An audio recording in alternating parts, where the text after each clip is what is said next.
Hello, Ed Stevens here. Thought I'd let you explore my record collection with me. I plan to just do cube number one here, my record organizer, or record storage, shelves, whatever you want to call them. This is just a small portion of what I have, of course. As you can see, there's more down here, and there's more down there, and there's more everywhere else around here. As a record collector or a music collector almost all my life, I've accumulated a lot of records, but I did sell off a few when the CD revolution started. So now I kind of regret doing that, but I didn't. I did collect a lot more since then, because I used to go to Goodwills and other thrift stores and find them. Now it's hard to do that. They're not stocking interesting records anymore. They're just, everyone's onto this vinyl resurgence, and the good records, or the ones I consider good, are not there anymore. It's all stuff like Mitch Miller and Ray Conniff, that kind of stuff. Just sitting there waiting for someone to buy them or someone to throw them out, whatever. Anyway, it used to be a lot of records out there you get for $1.50. Now it's getting more and more. Everyone's into this, trying to make money off of it, and it's getting to be more and more. It's harder to find records elsewhere besides the online or a regular record store. Without them, even the thrift stores I've seen slap high prices on classic rock records or whatever. Yeah, I don't know if they sold them or they just, I don't know what happened to them. They weren't there very long. I know that. At those prices, I have no idea. Regardless of the condition, they slap these high prices on them. I mean, come on, they're all scratched up like they use them for a frisbee or something. Anyway, I was going to go through some of my records just to show off what I have. And actually, I grew up with records. I'll put it that way. I grew up with Kitty records, and then the Beatles come out. I had my own Beatles 45, which I don't have anymore. I regret not having.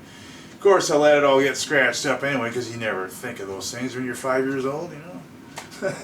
It was called 4 by the Beatles, and it had Mr. Postman, Roll Over Beethoven, I think This Boy.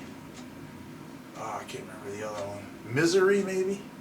I think those 4 songs are on one little 45, and that goes for big bucks on eBay now. I look at them once in a while and think, I don't want to pay that for Yeah, that might be fairly good condition, or even in crappy condition. They sell them at astronomical prices. Anyway, without further ado here, I'm just going to go through my collection here. Some of these are reissues, some of these are originals or close to originals. I don't know if they're first pressings or not. I'm not knowledgeable about the first pressing thing, unless they're MoFi or something. And that's expensive. That's a whole different category of this hobby. MoFi, audiophile recordings, that sort of thing. But this is your standard. Well, this is probably considered an audiophile recording. It's a 180 gram reissue of the Blood, Sweat, and Tears Greatest Hits, and it's a very, very good sounding record. You really can hear if you're into the jazzy type stuff. I'm not too into it, but Blood, Sweat, and Tears, they got played on the radio, so I was familiar with their stuff. I also got a cassette tape of their second album, I think it is. It's called Blood, Sweat, and Tears, and it's got a picture with a white background. It's got And When I Die on it, which this has. And let's see, the track listing is And When I Die, the first one listed on here. Lisa, Listen to Me. You've Made Me So Very Happy. Go Down Gambling. Spinning Wheel. I Can't Quit Her. That's with Al Cooper, a member who left the band, and he went and did his own thing. And then David Clayton Thomas took over, and he's the one who sings on And When I Die, You've Made Me So Very Happy, that sort of thing.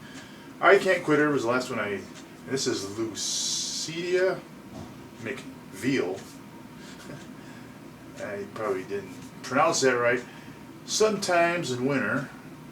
Heidi Ho, which was written by Carole King of all people, if you know who she is. You know, the Tapestry album, It's Too Late, and one of her songs that she wrote for other people. I think she did sing it on an album called Pearls or something, which were songs that she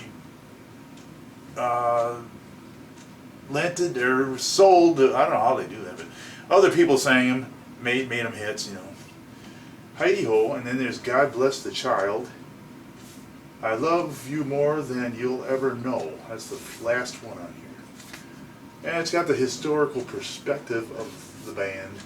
And this one's put out by Friday Music. They're originally on Columbia Records. What are you doing? My cat in the kitchen. I'm trying to get my attention. He's knocking stuff off the table.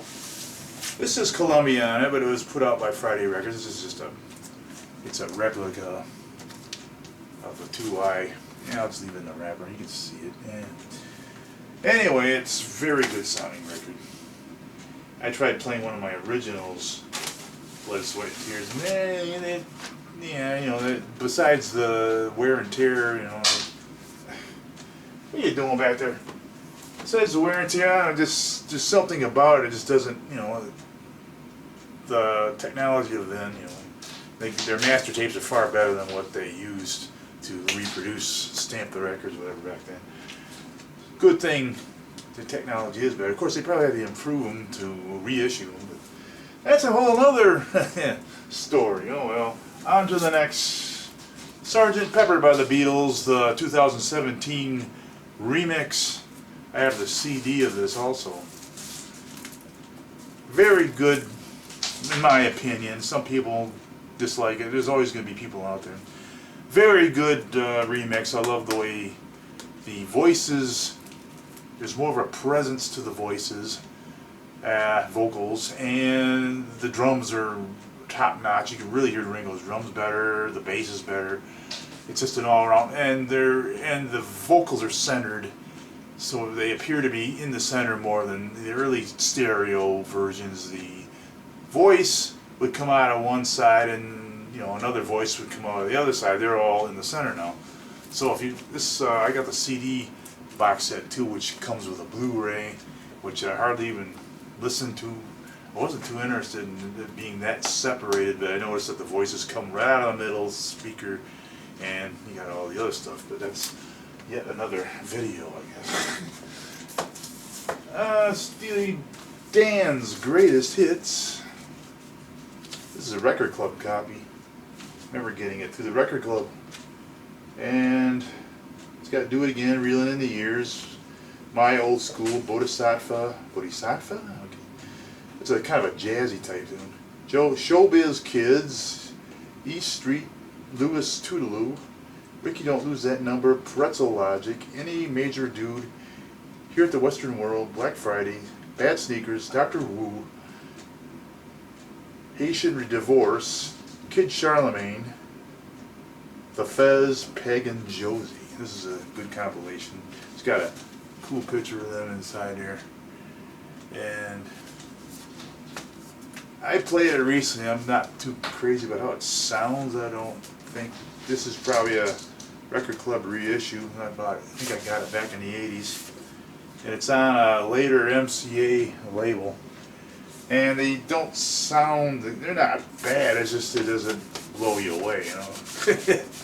Certain albums are like this, like, you know, the Sgt. Pepper one kind of blew me away, but earlier pressings of that don't, so I think they need to remix these, that's what it is. They've been remastered, of course, but that don't always mean anything, because remastering is, it depends on what they remaster it off of, you know, how good that the source material is, you know. Caught in the Act by Styx. I only played this once. Wasn't too crazy about it. I don't know, it's a live album.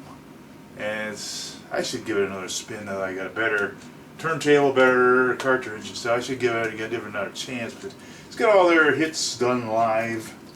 I didn't even open it. I didn't take the shrink wrap off it, so it's a gatefold apparently. And there you go. If you're a Styx fan, Styx maniac, I suppose you have this already and love it. Anyway, Chickenfoot, a Sammy Hagar rock band that he formed after leaving Van Halen. I don't know how long. Here, let's see, what's it saying here? What's the year in this thing? Anyway, I wasn't aware of this until I was at work one day. In 2009, this album must have came out apparently. One of my supervisors at work at the time hooked me up with a CD version of this. He made a copy of it. Anyway, enough said. And so I liked it. You know, I got it in my car, the copy CD, and this has Sammy Hagar and Michael Anthony from Van Halen also. He's on bass. Joe Satriani guitar. Sammy Hagar. Oh, I already said that, didn't I? Chad Smith drums. I think he was one of the Red Hot Chili Peppers. I'm thinking. I'm not sure. I think you have to look that up, I guess. I believe he was one of the Peppers. They formed a band, and this is a rockin', screamin', partying record, I think. I'll have to spin this again sometime too. I got it in my car. Sometimes I have all my CDs ripped onto a flash drive and they just play like a jukebox. So I'll hear something I ain't heard in 2 years, all of a sudden pop up. Oh wow, I ain't heard that in a while. And the Moody Blues, Question of Balance. This is a reissue I bought. And let's see, the songs on it are, it's got a cool gatefold. And this has got Question, How Is It, We Are Here, and The Tide Rushes In, Don't You Feel Small, The Tortoise and the Hare, It's Up to You, Minstrel Song, Dawning is the Day, Melancholy Man, and The Balance. And this was originally, I don't know what year this was put out. Mastered, blah blah blah, that's all new print there. 1970. Put out in 1970. And I bought this in 2014, it was reissued. And I bought this a couple of years ago off Amazon.com. And another one of those, I'm kind of disappointed in the sound. I expected better fidelity. I mean, it's just something lacking there. I even played it on my latest cartridge. Latest turntable. That was one of my copies of The Grand Illusion by Styx. You can see the price, the original price on there, $4.99. Those were the days, man. That's when records were mass-produced in their heyday. And a lot of times the quality of the sound suffered because of that, because they just used any old vinyl that they get at and flatten, melt it down, flatten it out. I played this not too long ago. It sounded so-so. I don't know if there are any. I know there's some MoFis of these original master recordings that probably go for big bucks now.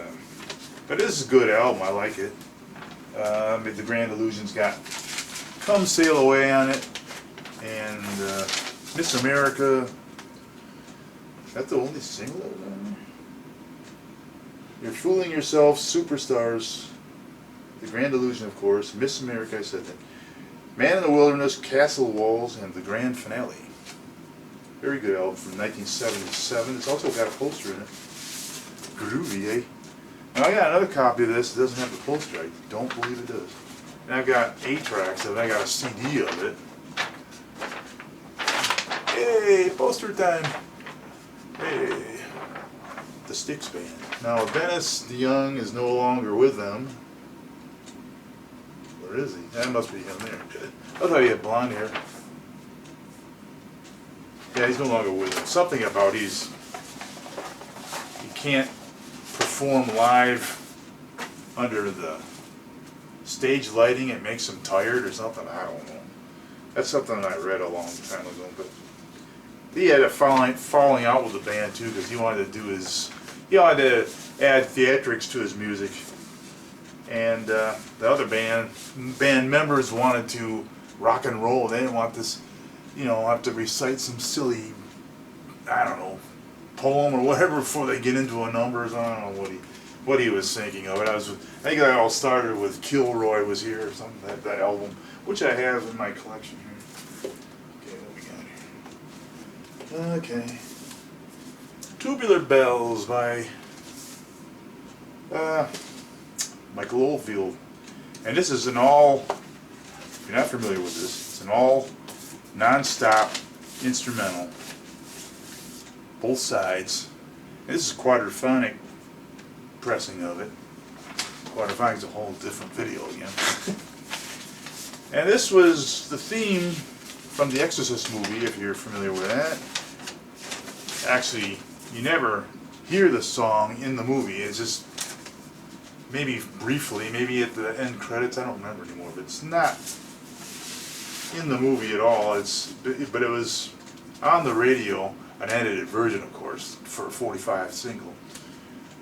I thought that was a pretty cool, eerie song. Although it wasn't intended to be in the movie. It was just Mike Oldfield recorded this with his multi-track recorders, and he just layered all these instruments and kept going. It was a work of art. And for some, I don't know how this got to be the theme from The Exorcist.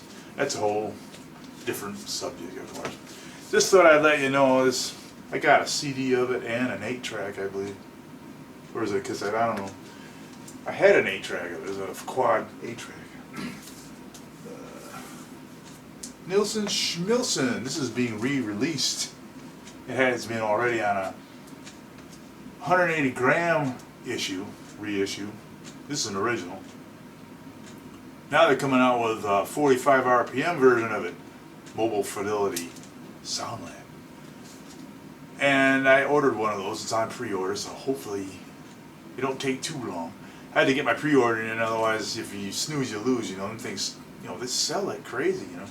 Those MoFis, Mobile Fidelity, all those audiophile records. So you gotta, if you have to have 2 LPs to play one album, and they're all on 45 RPMs, you get like 2 songs per side, which is a pain in the butt. But anyway, this is my original, and if you're not familiar with Harry Nilsson, Schmilsson is the album name. Let's see. This has got a song called Without You. Mariah Carey sang it later in the 90s. And actually it was written and performed also by a group called Badfinger. And they were in the Beatles camp. They were a band that the Beatles manager, our road manager, discovered. So they recorded the Without You song, and Harry Nilsson sang it. I think it's the best one out there. I'm really not too crazy about the Badfinger one. That's a whole different video. Anyway, this is it's got okay, Early in the Morning, and let's see what else. Jump Into the Fire is a good rocker. Got a lot of good bass on it. Good drums on it too. I have a quadraphonic version of this. I don't like it as well. In fact, it's kind of distorted sounding in the back speakers. You know, there's one of my back speakers. I got old vintage quadraphonic outfit here, so I like to put on a quad once in a while. I'm gonna have to do that again pretty soon. And I got 2, 3 quad reel-to-reels. That's a whole different video. Let's see, where was I? This has got that song. Put the lime in the coconut. If you're familiar with that at all, anybody, any Johnny come lately wouldn't. What is going on with this camera? I hope. What is going on here? Am I still recording? I think I am. Anyway, Harry Nilsson, 1971. I had it on 8-track to begin with. And I still have an 8-track of it. I have an 8-track quad tape, a real quad tape, a CD, and this original RCA Victor Dynaflex. It's upside down. Anyway, Onward, Spirogyra. This is one I played once or twice. They're jazz fusion band. Any big jazz fan would jump all over this probably. But This is one of those experimental records I got for $1. It says $2 on it, it's $1. I don't know why that stupid original tag is still on here from the thrift store, anyway. And what's the name of it? Spirogyra Alternating Currents, that's the name of it. If you're a jazz fan, I like the B.W. Stevenson, and this is called Lost Feeling. One of those probably long forgotten solo artists. He did a song called My Maria back in '73, was a hit, and that's not on here. Down to the Station, this was another one of his hits that was kind of came and went back in 1977, I believe. I'm thinking it's 1977 from my memory. There's no date on here. My Maria was in 1973, so this is that much longer? He must have did other stuff in between.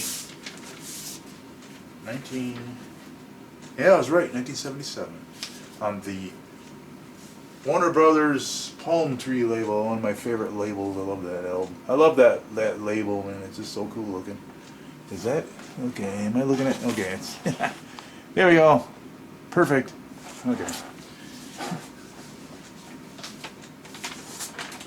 Very good singer. I like his singing. Some of his songs ain't too hot on this album, but some people shouldn't make albums. They just should make singles. And then if they want to make an album, take those singles and stick them on an album. That's just my opinion. Okay. Elton John, Don't Shoot Me, I'm Only the Piano Player. This is the one he made after Honky Chateau, but this has the song Daniel on it and Crocodile Rock. And this comes with a cool little booklet of pictures and song lyrics. Got Bernie Taupin in there. That's his. He wrote the lyrics to these songs, and Elton wrote the music to these songs. And the rest of the band. Got some cool pictures in there. That's what's great about these LPs. You got these. Sometimes they have posters and some of these booklets that you don't get with CDs or downloads. Just get the music and downloads. I'll just stick it back in between the. As you can see, I don't have everything in 3mm or 4mm cover protectors. Not everything. I figured, shoot, they lasted this long. Shoot, what good is a white protector? I mean, on some of these I got that, and some of them come with it, and some of these stupid wrappers they have, men just kind of hang.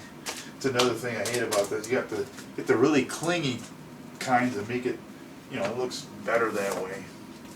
Elton John's Goodbye Yellow Brick Road, the one he made after the one I just showed you, Piano Player. And this is my yellow wax version. Let's see, let me show you one of these. I'll show you the cover first. Elton John, 1973 is, I call it as Sgt. Pepper's best album, I think. Not because it's the longest, but he just got a lot of good songs on there. And all this great artwork on the inside with the song lyrics. Can you see?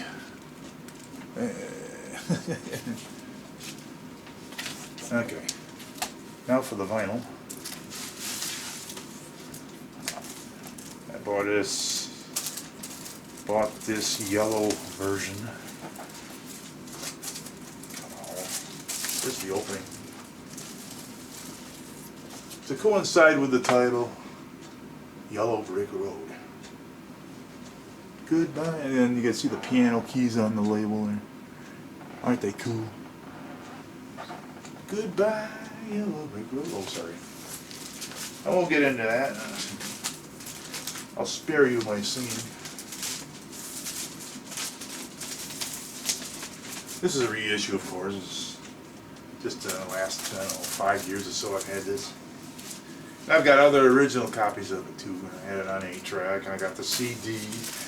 I got the gold CD too, the Mo-Fi gold CD of it too. I thought, why not? You know, I saw it on eBay. I thought I'd bid on it, and I won.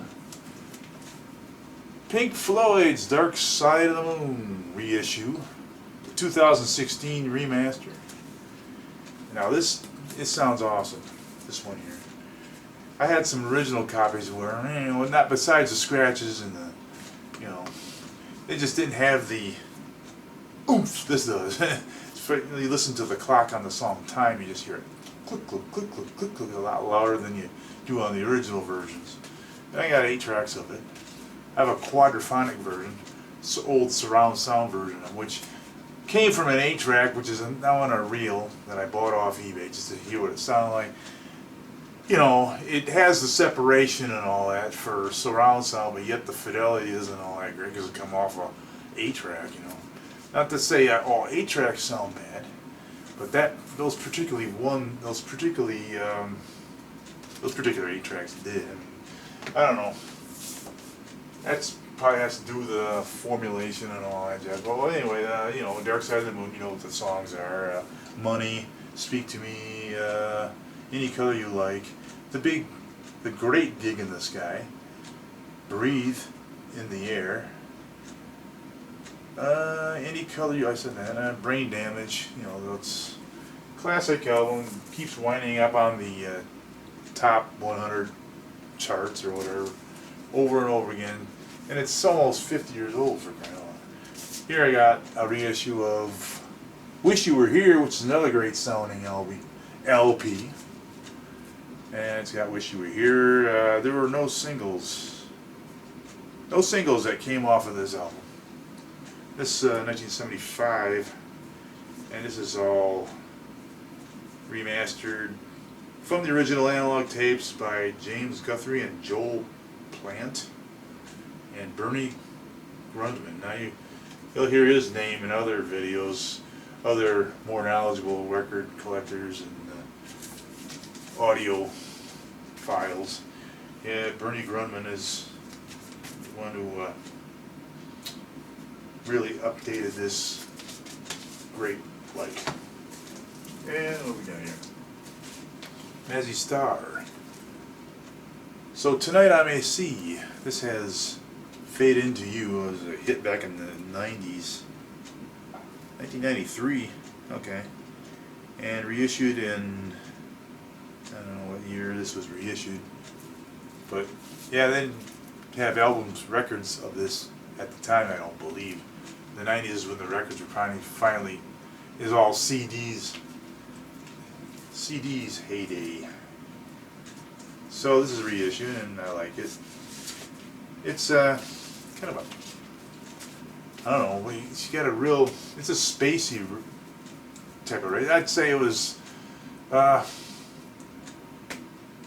like psychedelia, only 90s style, I guess you'd put it.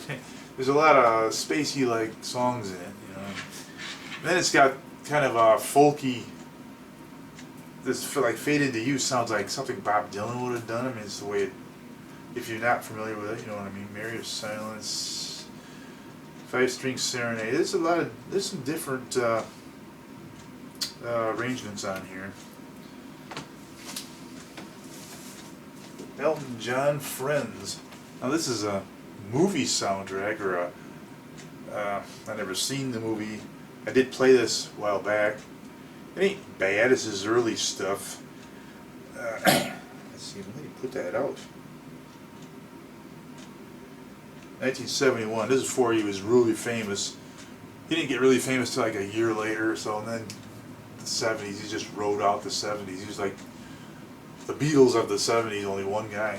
Or the Elvis of the 70s. He calls himself the Frank Sinatra of rock and roll or something. I don't know. I think that's what he called himself. I call he's more like the Liberace of rock and roll, the piano player and stuff, you know. Anyway, Elton John, it ain't bad. It's got the song Friends on it, and if you ever heard that one, it's a lot of his more laid back piano type music, you know, like his early albums are. He didn't get that rocky till later. That Janet Jackson 12-inch single. Why? I don't know. I thought it looked cool. Picked it up. Album mixes, all one song. Call on Me, and they're all different versions, different mixes, different arrangements of the same song. Got kind of annoying to listen to after a while. And Sam Cooke, he's saying, "You send me only 16. Everybody loves to cha-cha." Summertime, Wonderful World, Chain Gang, Cupid, Twisting the Night Away. Rod Stewart saying that later. Sad Mood, Having a Party, Bring It On Home to Me. I think I played this once or twice. I like the sound of his voice. It's pretty good. Kind of a raspy singer. This is one of those RCA Dynaflexes. I'm not as flexy as some of those. Some of those RCA Dynaflexes, you can just like bend them like they're made out of rubber or something. I know that Nielsen Schmielsen I showed you is like that.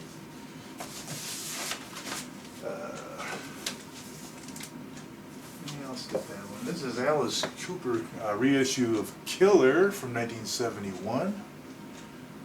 My red vinyl version, so I will show you that. And this has introduced me into hard rock.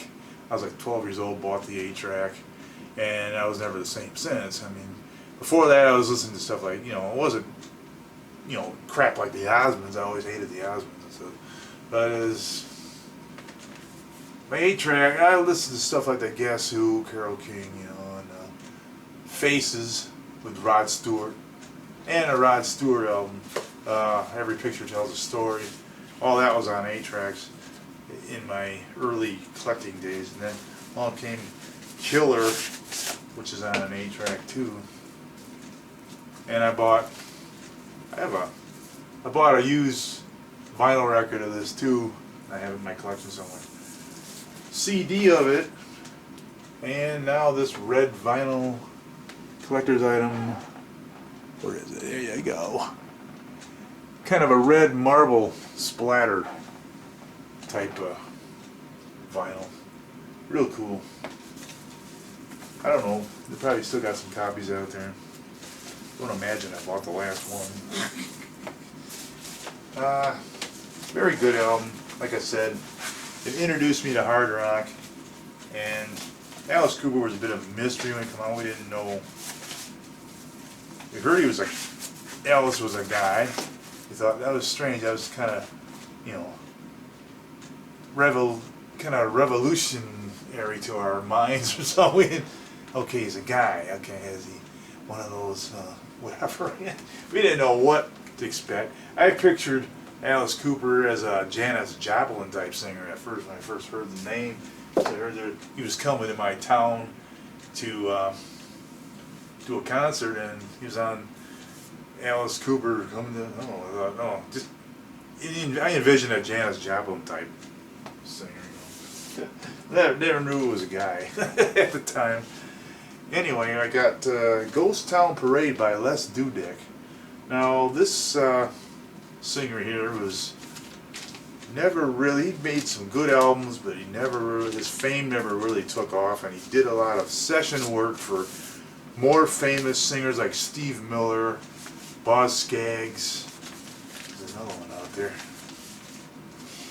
The Allman Brothers. He was a part of the Allman Brothers, or at least in the studio he was. And you can hear his slide guitar. And he also goes into jazz on some of these songs too. He has jazz like instrumentals. Very, very good album. And he never really I got another one. His first album is just called Les Dudek, and that's probably my favorite one because it's the first one that introduced me to him. I used to do a lot of home taping, and that was one of those I home taped. I mean, they had an FM station who played an entire album when it come out, and I'd get the cassette tape machine going. I had my own stereo cassette tape machine then. So I don't have those tapes today. Some of them I do. They don't sound that good anymore, or maybe they never did. They just did sound good to me then. But anyway, that was one of those home taping albums, Les the Dubdeck, the first album of his. And Jimi Hendrix, original copy of The Cry of Love, which was the name of the band he played with on this album after the Experience broke up. So I guess he was trying to start out new, and this happened to be his last album. This was released after his death. So I think this came out in 70 or 71. He died in September 1970. And I didn't hear about it till 71. I used to listen to this radio show called Spectrum on an AM radio station. And that's another memory of mine. And I started hearing, I heard about Jimi Hendrix. I didn't know who he was. It's kind of a strange story behind that, but I might get into that some another time. But anyway, this is the original copy of Cry of Love. The very first Hendrix album I heard, ironically, it was his last album that they put out after his death. I don't know how you pronounce that. Posthumously. I can't pronounce that word. Anyway, it was put out soon after he died, which was a dirty shame. But since then, they've been digging up tapes, putting out new albums, all this music that he had laying around. I don't know. He must have recorded it all the time to be putting out so many. He put out more albums after his death than most people put out in their life. Only Rock and Roll by the Rolling Stones. This is an original. Original price, $4.99. I believe I sent for this. I bought this off of eBay. I said some of the musicians helped him out, the session musicians there. Billy Preston for one of them. And okay, this has got It's Only Rock and Roll on it. Let's see, there's another. I thought there was It's Not Too Proud to Beg. That was their cover version of I believe that was a Four Tops, or is it the Temptations? One of those Motown acts, because they're big Motown fans, soul fans. 1974. There's another one I sent for through eBay. There's another Rolling Stones, Exile on Main Street. This has got the hit singles Happy and Tumbling Dice. Now, two of my favorites. That was when they kind of made a comeback in the early 70s, because they were kind of like hiding out after that Altamont incident where people got murdered during a concert. That's a whole different subject to get into, I know. Slash, lead guitarist for Guns N' Roses, and this is featuring Miles Kennedy and the Conspirators. Blah. Okay, this is his solo album. I've had this a few years. It's come out in 2014, and it's got red vinyl. Ain't it cool? You probably can't even see it through that. There, that's the wrong side. There we go. Red vinyl record. Yeah, Slash, baby. And it's really, I don't know if there's anything. If you had these singles off of this or not. I played it once and forgot about it. Dropped my inner sleeve. I have to spin it again because I'm not really too familiar with it. I just remember buying it. It's been a few years. I used to do these DJ videos. You can see them on this same channel that you're watching this on, called the Vinyl Zone, and I was buying stuff left and right to play on there. I kind of stopped doing it because of the copyright infringement thing. They're always, griping that, we muted your album because of the content, or we blocked it all over the world, that kind of garbage. So I just got kind of fed up with that, just stopped making them. What we got here? Peter Frampton, his first album, I believe. I believe it's his first album. And this has Days Dawning, Show Me the Way, Penny for Your Thoughts, I'll Give You Money. Yeah, Show Me the Way, the studio versions. All that became more famous when he did his live album, which I have a copy of around here. Frampton Comes Alive, and this was done back in 70.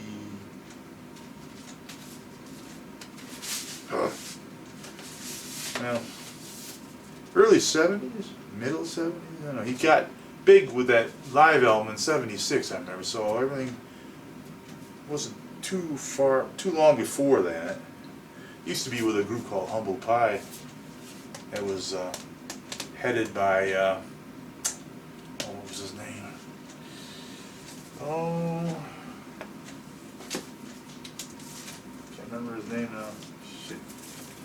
Oh, anyway, let's see, where was I?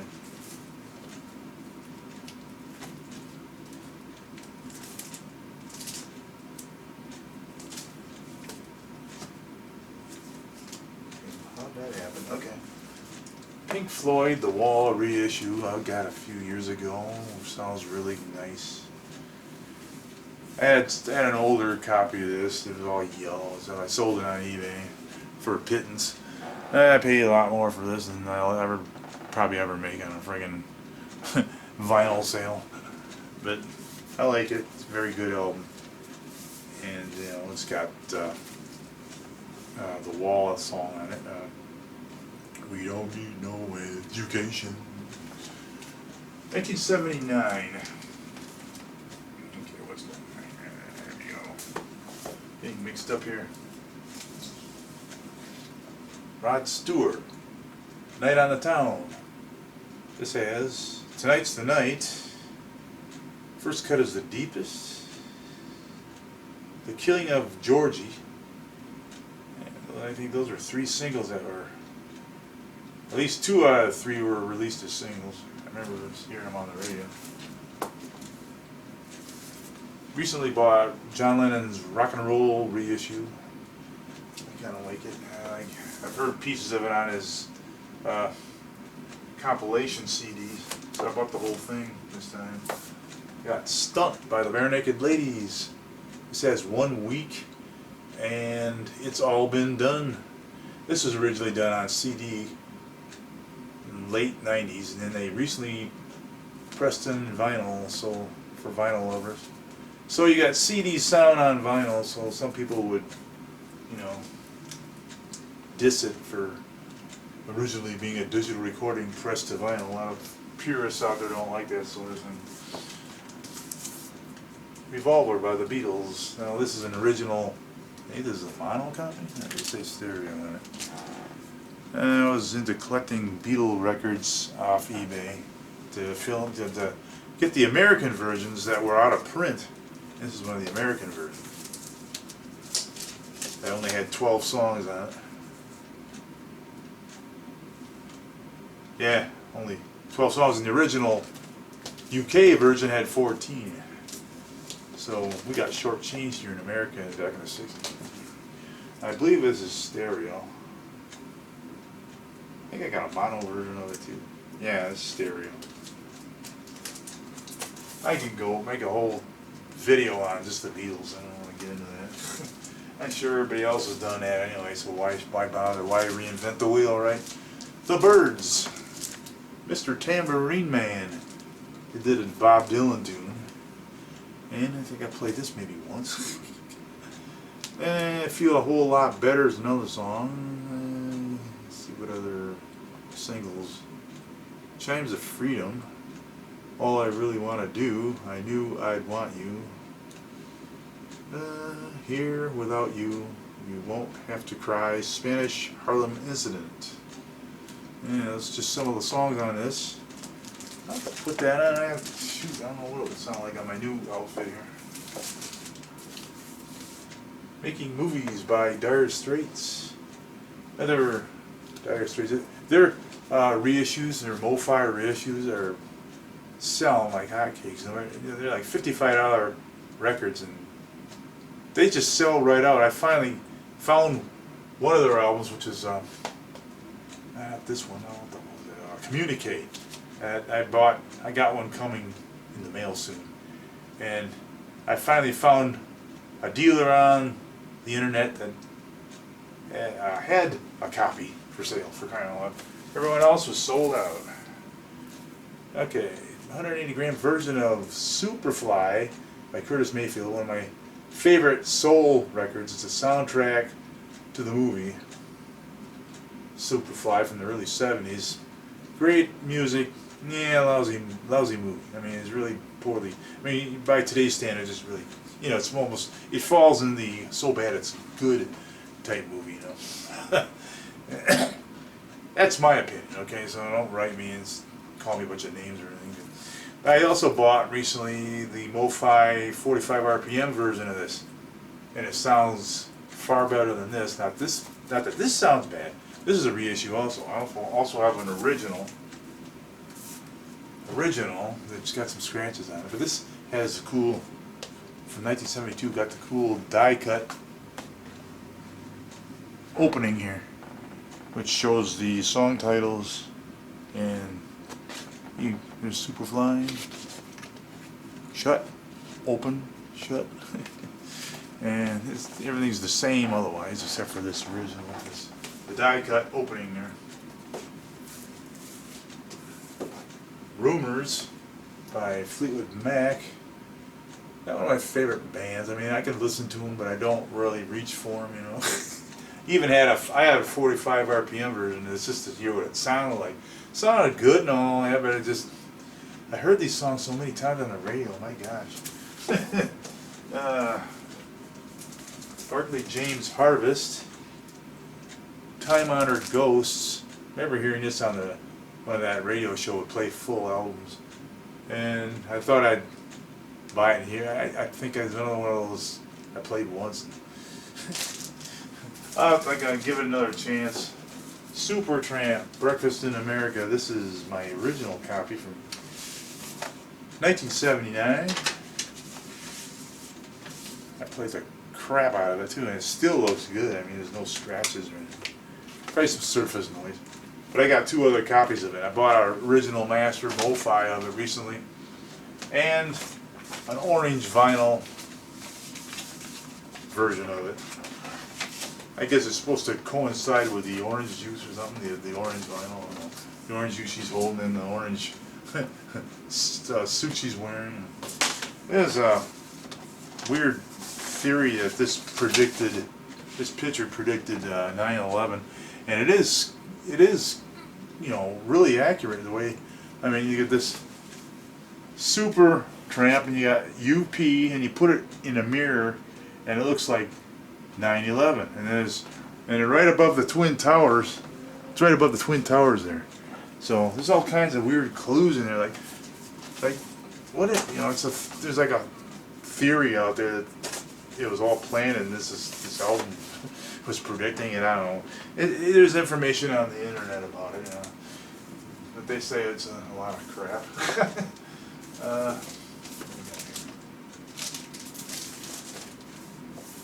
The Yes album from early 70s, 71 I believe. Say 1971, yeah. And it's a reissue, and it's 180 gram, and it sounds wonderful. Let's see, Yours Is No Disgrace, that's one of the songs.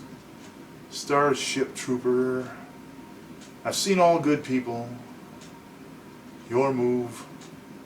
It's one of those progressive rock bands that, you know, but the 70s was full of this type of stuff, and, you know, very artsy type stuff. And Fragile, another Yes, Fragile, that's their one they made after the Yes album. This has Roundabout on it, and Long Distance Runaround. Another very good album, another good sounding album. They have a MoFi version of it now. It's like $125. 45 RPM version of it, and I don't know, you know, all kinds of different ways that make you buy the same stuff over and over again. Alice Cooper's Greatest Hits, the silver disc issue from Rhino has all his hits. It looks more gray to me than it does silver, but here we go. On the old Palm Tree label. Cool, huh? I'll just lay that down there. And let's see. Well, I guess that's it for this cube. I'll get back to you. Hopefully you enjoyed this little presentation, and I hope to make some more if y'all like this sort of thing. I know other people do this, so I thought I'd get in on it. Like I said, I did DJ type videos before, and I hope if you want to look at those, you can search for them on this channel. I don't do them anymore. I told you the reason. Anyway, have a good time, good weekend, good week, whatever. Whenever you see this video, have a good whatever day it is, and I'll see you later. Thanks for watching.